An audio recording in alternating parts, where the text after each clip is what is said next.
오늘도 우리가 말씀을 살펴보는 가운데 말씀을 깨닫는 지혜와 응답받는 기도의 은총이 또 우리에게 넘치게 될 줄로 믿습니다. 지난 출애굽기 32장에서는 이스라엘 백성들이 이 모세를 기다리다가 지쳐서 이 금송아지를 만들어 금송아지에 절하고 그것에 제사 드리는 장면이 있었습니다. 그들이 우상을 만든 이유는 성경에 분명히 기록되어 있어요. 우리를 위하여서 우리를 인도할 신을 만들라. 그러니까 지금 당장 눈앞에 보이는 우리가 의지하고 좀 바라야 할 어떠한 대상이 필요하다라는 것이었죠. 그러니까 이 신은 보이는 실체로서 우리의 만족을 채워줄 어떠한 대상이었다라는 것입니다. 그런데 아론이요, 이 백성들을 잘 다독여서 금송아지는 안 된다, 모세를 기다리자 해야 되는데 어떻게 합니까? 오히려 자신이 앞장서서 그러면은 너희들의 금부치를 다 가져와라. 그래서 이 금부치를 녹여서 금송아지를 만들고 그 금송아지를 사람들에게 너희를 애굽에서 구원해낸 신이다 이렇게 이야기하면서요, 여기다 절해라. 그렇게 아론이 그들을 이끌어 갑니다. 아론도 그렇고 이스라엘 백성들도 왜 이런 어리석은 행동을 했을까요? 그 이유는 하나죠. 그 금송아지는 뭐 할 수 있어요? 눈으로 볼 수 있어요. 그리고 손으로 만질 수 있었기 때문입니다. 결국 이러한 행동으로 인하여서 이스라엘 백성들은요, 이 죄에서 돌이키지 않는 3,000명이 죽임을 당하고, 이 모세가 하나님께 간절히 구해요. 이스라엘 백성들의 이 죄를 용서해 주시기를. 이 모세의 간절한 이 간구에 하나님이요, 응답은 하시는데 그 안에 있는 진노를 완전하게 거두지는 않으셨어요. 그래서 1절부터 보시면은 너는 내가 애굽 땅에서 인도하여 낸 백성과 함께 여기를 떠나 내가 아브라함과 이삭과 야곱에게 맹세하여 내 자손에게 주기로 한 땅으로 올라가라. 여기서 우리가 주의해야 할 점은요, 내가 애굽 땅에서 인도하여 낸 백성과 함께 여기를 떠나라는 거예요. 가나안 땅은 하나님께서 아브라함에게 약속하신 땅이잖아요. 그런데요, 출애굽은 모세 혼자 힘으로 한 게 아니에요. 출애굽도 하나님이 하신 거예요. 그런데 여기에다가 하나님 뭐라고 말씀하시는 거예요? 모세 네가 출애굽 시켰으니까 네가 데리고 내가 약속한 그 가나안 땅으로 가라는 거예요. 마치 하나님께서 지금 뭐라고 하시는 거예요? 너희와 나는 전혀 상관없어. 너희들 마음대로 해. 이렇게 말씀하시는 거예요.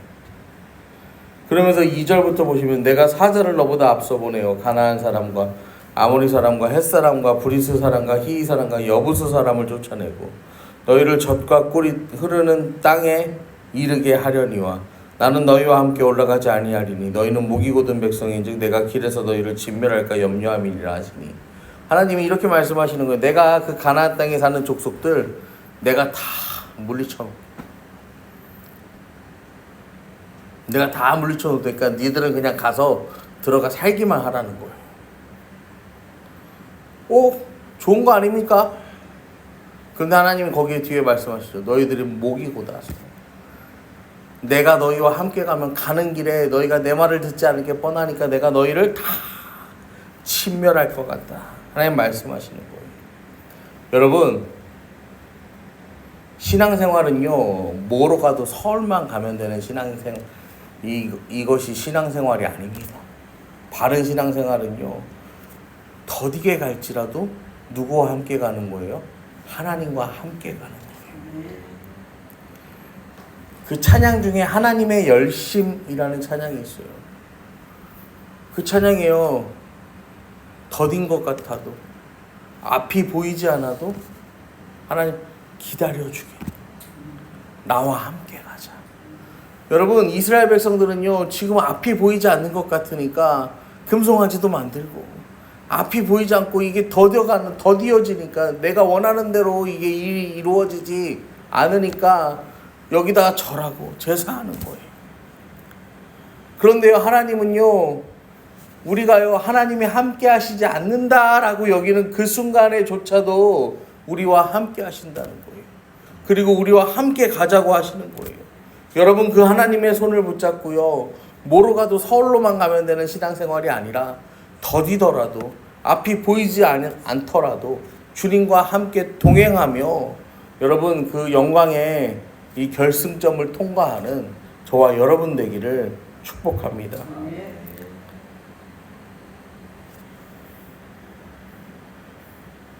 3절 이 하반절에 보시면 너희는 목이 곧은 백성인즉 내가 길에서 너희를 진멸할까 염려하다라는, 목이 곧다는 건 고집이 세다라는 뜻이에요. 고집이 센 백성의 특징은 뭐냐면요, 하나님 뜻을 따르지 않아요. 하나님 통제에서 벗어나려고 발버둥 치는 거예요. 여러분, 자녀가, 이 어린 자녀가, 아직 미성년의 자녀가 부모의 통제를 벗어나서요, 자기 마음대로 살려고 하면 어떻게 될까요? 얘들이요, 이 바른 삶을 살아갈 수 있을까요? 어제 저녁에도 제가 아들이 둘이고 딸이 하나인데, 이 애들이 놀다가 막내가 형이 휘두른 거에 한 대 얻어 맞아갖고 여기 혹이 이만하게 갑자기 이제 막 부어올랐어. 그래갖고 병원에 좀 가봐야 될 것 같아서 이 첫째랑 둘째랑 있으라고 하고 막내를 데리고 이제 병원에 가는데, 조금 있다가 한 30분도 안 지났는데 첫째한테 전화가 오는 거예요. 어디쯤이니? 그래서 왜 그러니까 30분이나 지났는데 아직도 안 와서, 30분이나 지났는데 아직도 안 와서 한번 전화를 해봤대요. 그래서요, 제가 그걸 듣고요, 얘도 이 동생을 내가 데리고 있을 수 있어 라고 했지만 아직 애기인 거야. 얘도 애기예요. 10살이니까. 여러분, 그래서 이 자녀들은요, 얘네가요 그렇게 부모의 통제 안에 있어요. 그런데요, 여기서요 나이가요 서로 이제 한 5살만 더 먹으면 어떻게 될까요? 왜 전화했는데? 나한테 전화하지 마. 내가 이때까지 들어간다고 했는데 왜 전화를 해서 자꾸 나를 이렇게 채근하는 거야. 이런 말이 나오지 않겠어요? 여러분, 그럼에도 불구하고 얘한테요, 뭐 오늘 전화하고 돌보고 다 큰 성인에게도요, 출가하지 않은 자녀들을 그렇게 챙기는 거. 왜 그런 거예요? 내가 너와 뭐 한다는 거예요? 함께 한다는 거죠. 내가 너를 돌보고 있다는 거예요. 같이 있지는 못해도, 돌아보지는 못해도 내가 너와 함께 한다. 여러분, 우리 하나님이 그렇게 함께 하시는 거예요. 하나님 우리를요 자녀 삼으셨어요. 이 자녀를요 절대 놓지 않고 우리와 함께 하기를 원하세요. 자녀가 아무리 엇나간다 할지라도 우리가 그 자녀를 포기하지 않는 것처럼 하나님도요, 우리가 목이 곧아서 정말로 하나님의 진노를 참을 수 없어. 그렇지만 그럼에도 불구하고 하나님은 또 참고 인내하시며 결코 우리를 놓지 않으신다라는 거예요. 이후에 7절부터 보시면요, 이스라엘 백성들이 진을 칠 때마다 이 진에서 멀리 떨어진 곳으로 나가서요, 뭘 하냐면요, 그러니까 이 성소를 칩니다.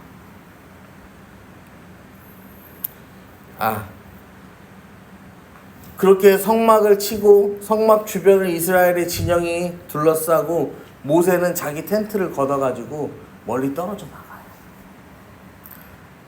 그래서 거기서 뭐 하냐면요, 기도해요. 하나님 앞에 기도해요. 예수님도요, 그 세상을 살아가시면서 공생의 기간 동안 틈만 나시면은 산으로 한적한 곳으로 가셔서 기도하셨어요.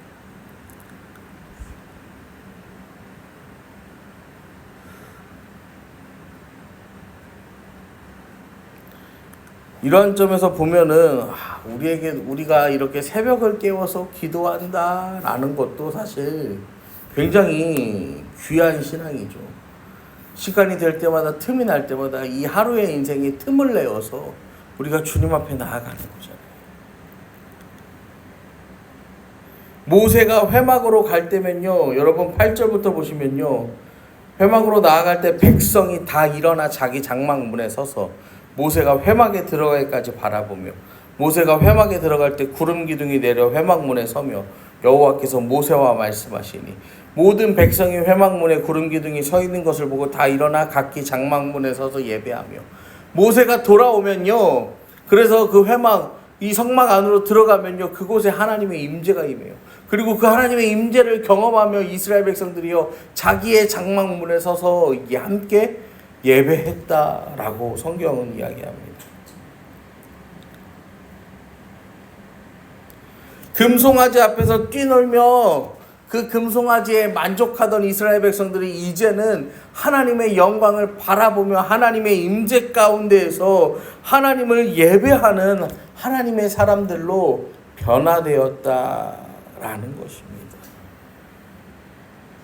사랑하는 성도 여러분, 많은 사람들이요, 눈에 보이는 것만 실상이고 눈에 보이지 않으면 그건 허상이라고 말합니다. 여러분, 하나님이 우리 눈에 보이지 않는 게 아니에요.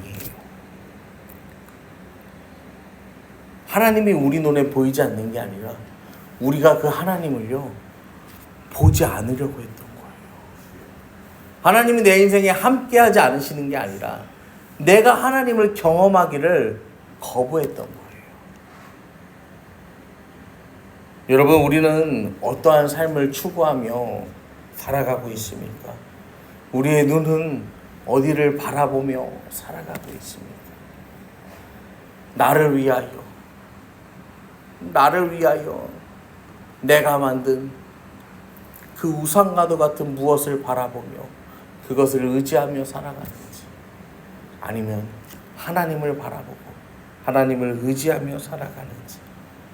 여러분, 오늘도 우리의 이 삶과 우리의 시선을 분명하게 이 하나님께 고정하고, 하나님이 언제나 우리와 함께 하시며 그것에 감사하며 그 주 안에서의 풍성함과 이